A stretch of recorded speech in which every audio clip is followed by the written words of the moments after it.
Welcome once again to A People's Guide to Publishing, the vlogcast. I am your host, Joe Beal, the autistic publisher, and this is Ellie Blue, the sane voice of reason. I didn't laugh. Excellent. Almost. You did miss your line. I was busy not laughing. Today we're going to be discussing a topic that's been on our mind in the office here at Microcosm a lot recently, which is author book events. So we're winding up to the fall, which is the busiest time in the publishing world, where all the things happen, from stores figuring out what they're going to purchase and put on display for such notable holidays where they have a lot of sales traffic, like Flag Day or one of those days. There's something's coming up, so it's kind of a big push for a lot of publishers to show how much publicity they have, and then one sort of tried and true way of doing that is having authors do meet and greets, readings, signings, etc. And so we have, I think, 6 authors right now who are working on putting together not just events, but tours. Tours / clusters of events. And I would say 4 of them are, people whose books are coming out this fall. So they're putting on events around their release dates. And 2 of them are just people who are like, it's convenient for me to do events now, so I'm going to do a lot of events, which is also great. For some stores and for some publishers, it really matters that you do events right around the release date, and that does help us in various ways, but also, like, anytime you can do an event and bring together people who are interested in your book is good. There isn't like a too late point. Right, though a lot of times what you will run into is stores won't book events too many months past the pub date. Our namesake book, The People's Guide to Publishing, came out last December, so 9 months ago, not even 9 months ago, and I'm already having stores say that they won't do an event because the book is too far past the pub date, as if everybody on earth has already purchased it. I don't know. But there are still plenty of stores who are willing to do events and excited to, and I'd say that is a benefit of having an evergreen book. Yeah. Like, I think if you write a novel, for instance, or a book that's about current events, you're going to have trouble booking events much past the publication date because publication is the event. Mm-hmm. But for a book that is always of interest to people, for instance, A People's Guide to Publishing or Jessie Quack's From Chaos to Creativity, she's one of our authors who's booking a lot of events right now. Like, people are always going to want to figure out how to organize their creative lives better and how to learn more about publishing. Or what about tomorrow, the history of Russian punk? That will always be the history of Russian punk. He's doing several tours around it. Until there's more history, but that will still be the history. So I think a lot of people think of an author tour and they are like, oh, how glamorous, my publisher is going to fly me to all these major cities and put me up in 5-star hotels and put together these great events in theaters and put tons of publicity and marketing into them. And that does happen sometimes. That's major houses that will do that for their key title for the season. But that really isn't how most author events and tours go anymore, or maybe ever. Well, sometimes they will do it for debut fiction authors just because it's the one way that they know how to sell books for somebody with a small platform. For any sort of reasonably budgeted press, the numbers do not add up. In the People's Guide to Publishing book, there's one of my favorite chapters is the one about the author tour. I A/B it, comparing some of our tours to a tour where a author revealed all of the details and finances of her trip and how much money she lost versus how many books were sold and what her royalties were on those books. And I think that should be the thing that informs your decision making. So there's basically 2 ways you can do book events. There's a lot of ways, but the way it breaks down for us is an event that you organize at an independent bookstore, mm-hmm. Versus an event that you organize that's not at a bookstore, where maybe it's at a bar or a coffee shop or a record store or put on by a group of people that are passionate about your subject area. And so as publishers, we are most interested in our authors doing events at independent bookstores where the bookstore sells the book. They order it from us, or they order it from a distributor or a sales rep. They get the book in, they organize the event. Usually the author, they do some publicity for the event, but it's still on the author to really make sure that those seats are filled, and on us somewhat as the publisher.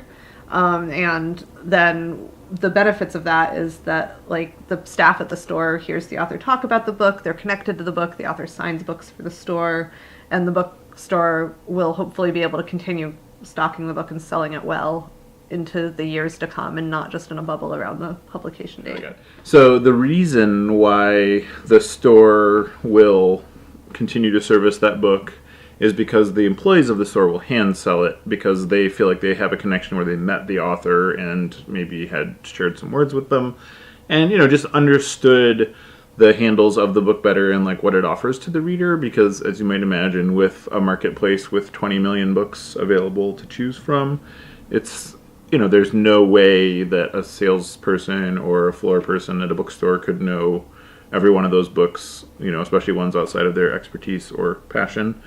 And so mechanically how it works is when you do an event in like a church or a bar or a community center, you tend to bring your own merch and set it up and sell it.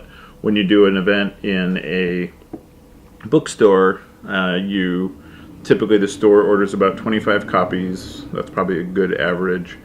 And then they have it on display before the event. They do some promotion around it because they can, their entire point of this is to sell books.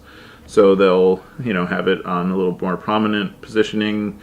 They'll sell them before, during, and after, and then they'll return what is considered excessive afterwards, which could be half, it could be all, it could be zero, and we've had it where stores order a lot, and we've had it where stores forget to order, but so a lot of times the reason that publishers do this traditionally is because with each store ordering for the tour, what they're trying to do is angle their way onto the New York Times bestseller list because they'll get all those pre-sales which count as publication week sales. So if they can do enough of these, that's how they sort of manipulate their way onto the list, and which in turn creates more marketing, creates more sales, et cetera, et cetera. But part of it though is on a brass tacks level, selling 25 books to a store is a lot more than that store would sell in a normal year, So, and then continuing to stock the book and have sales handles in perpetuity is a pretty great thing. But, big caveat here. Mm-hmm. For a lot of stores, they're very squeamish, I would say, hesitant to do book events, especially for authors from small presses, smaller, medium independent presses or self-published authors, because an event is expensive for a store to put on, and the rewards they get are, if they sell 25 books, that's a really good event. They're paying 60% for that books. They have staff costs. They have overhead. They're not making a lot of money doing these events. Yeah. So I think it's really important for authors who want to book independent bookstore events to be very aware of this economic reality. Right. You are not directly making any money. You'll make royalties from the sales of the books and the sales of the books in the future. But you also just need to be really sensitive to the needs of the store. And if your book is well developed, if you have a clear audience that you can reach, say the store is in your hometown or a place where you know a lot of people, you need to be able to really bring people out to fill those seats. You need to be working on getting media for the event, get it written up in the local paper beforehand, try to get on the radio, maybe get on a community radio show or a talk show, anything that you can do to make that event really successful for the store is going to help the store, it'll help you, and it'll also help your chances of doing events with that store and with other stores in the future. And I am totally shocked when I see the stories of how rude people are to the bookstore owners who explain to them why their event is unfeasible and say all manner of things that are not building relationships. And also, they're bookstore owners. You gotta be nice to bookstore owners. That's they're doing the people's work. Also, if your book is primarily available on Amazon, yeah, it's basically infeasible to you're not going to have bookstore events. Yeah. They can't buy the book at the discounts you can offer them. You've already been trying so hard to sell this book to everyone you know on Amazon that there isn't really another market for this book. It's another good reason to go independent, I would say. Mm-hmm. But also, yeah, if your main marketing avenue is Amazon, that does limit your marketing avenues elsewhere. Right.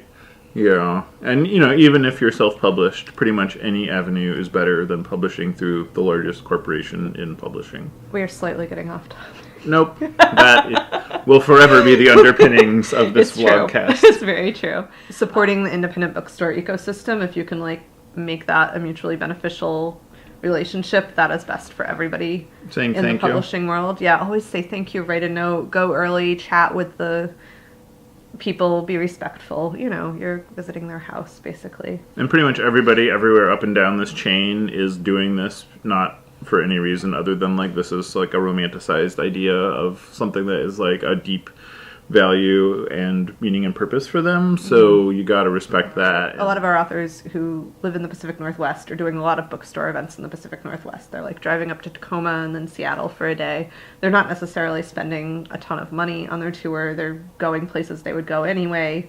It's like fun for them. It's not like a huge expense. We do have other authors who go on like a tour. Yeah. Like Alexander Herbert, author of the Russian punk book, What About Tomorrow? He's going on multiple driving tours. And so the way he's financing them is he's focusing on independent bookstores, but in order to pay for his gas and food on the trip, he's also doing like, I think 1 out of every 5 or 6 events at a record store or a university or somewhere where he can sell his own books. And I think that is a pretty smart way to play it. So he's not necessarily making money on this trip, but he's connecting with his audiences about his mutual passion. He's promoting his book.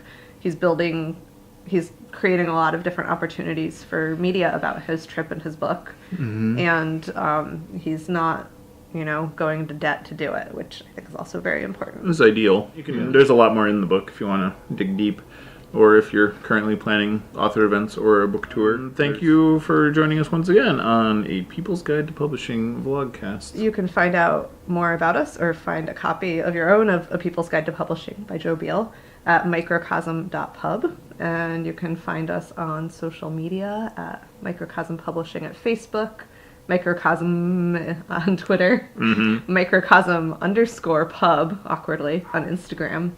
And here on YouTube, of course, if you want to hit that subscribe button, you will get updated every week when we post a new topic. And feel free to let us know what topics you want us to cover.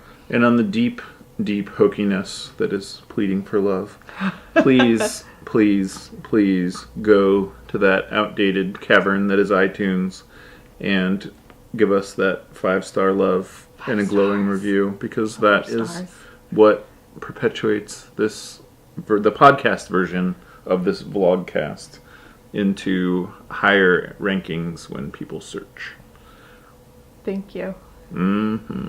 Signing out. Till next week.